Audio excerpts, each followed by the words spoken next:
Assalamu alaikum wa rahmatullahi wa barakatuh.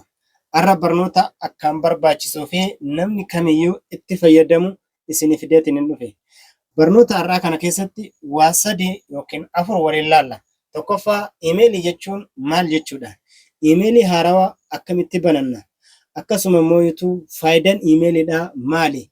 Iimeelii fi jiimeeliin garagara moo tokko ka jedhu as keessatti bal'inaan waliin laalla. Maarree namni barnoota kana barachuu barbaadan viidiyoo haga dhumaatti ilaaluu hin dagatina. Namni nan beekne Mustafaa jedhama.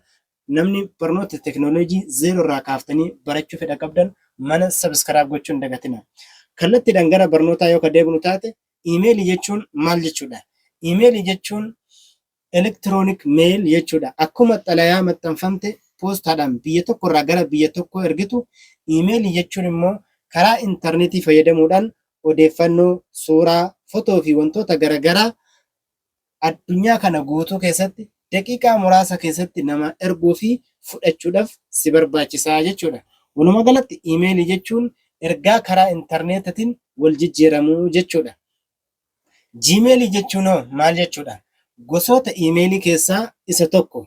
Namoonni hedduun bootaa kanatti dogongoru. Iimeelii fi jiimeelii tokko se'an.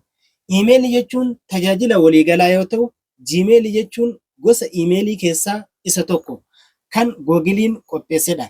Gosoota iimeelii hedduutu jira.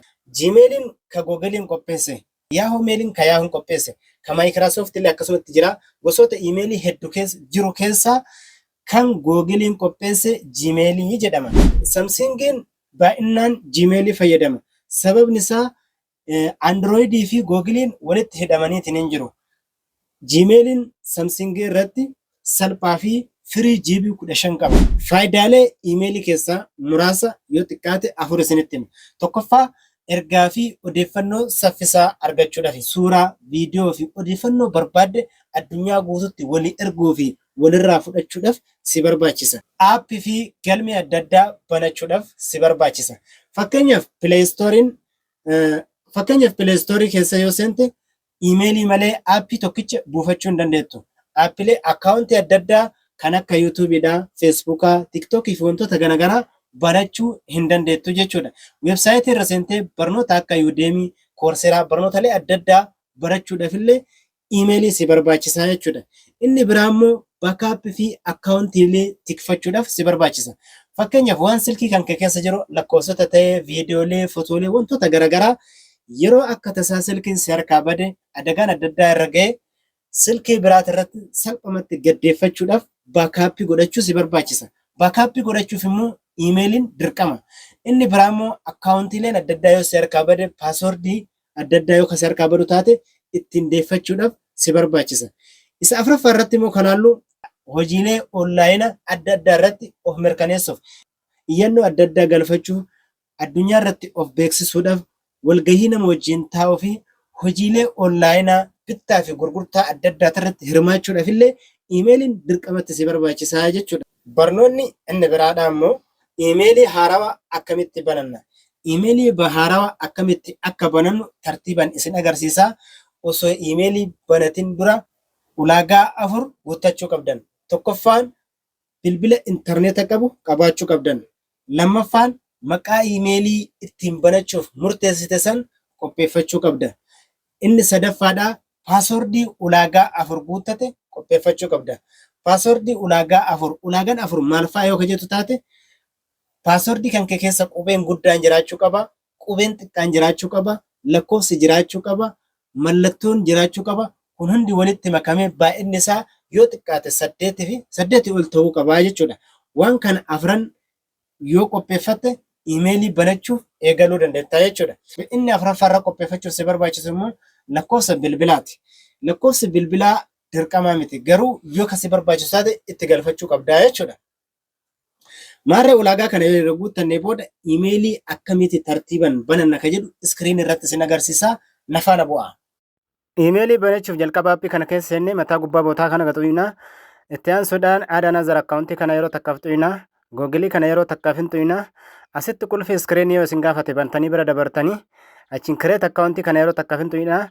For my personal yeroo takkaafin tuyna asitti maqaa abbaa keessaniitii fi maqaa keessan tartiiban itti galchitanii next tuyxanii gara fuulduraatitti deemtanii bootaa kanatti guyyaadhaa fi ji'a ka barbaadan itti galchitanii bara immoo yoo xiqqaate waggaa 18 duuba deebitanii ani waggaa 26 duuba deebi'ee itti guuttadha.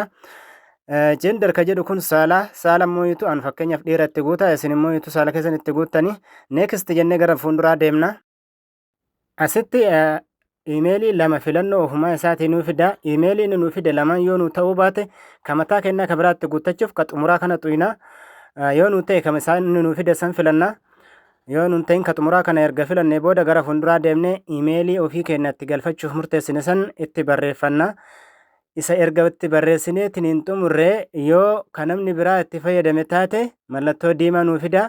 Yoo immoo ituu sirreessine haala kanaa nama fakkeenyaaf yoo itti guunne yoo nu dogongora taate mallattoo diimaa kana nuu fida. Yoo nuti immoo ituu sirreessine ka namni biraa itti hin fayyadamin ta'e immoo gara fuulduraatitti nu dabarsee paaswordii itti nu dabarsa. Paaswordii kana immoo paaswordii ulaagaa 4 guuttate fakkeenyaaf qubee guddaa, qubee xiqqaa, lakkoofsa fi mallattoo of keessaa qabu wal keessa maytaniitiin itti guuttanii erga itti guuttanii booda next jettanii gara fuulduraatitti achi deemtanii bootaa kanatti iimeeliin qophaa'ee jira ammallee next jettanii gara fuulduraa deemtanii asitti waliigalteetu jira. Waliigaltee kanallee agree san xuyxanii erga kana xuyxanii booda iimeeliin keessan isinii qophaa'eetiin jira gara duubaatti isin deebisa. Duubatti yoo isin deebise mataa gubbaa achi tuquudhaan iimeelii haaraa banne kunoo bakka kanatti argannaa jechuudha.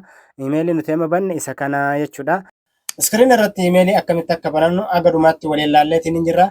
Viidiyoon kun yoo kan isinitti tolu taate hiriyaa keessaniif sheer gochuun dagatina. Waan akkaan isinii hojjedhu barbaadanii fi yaada keessan koomentii jalannaa barreessaa. Manaaf haaraa yoo taatan subscribe, like gochuun dagatinaa isiniin jedha. Isin jaalladha.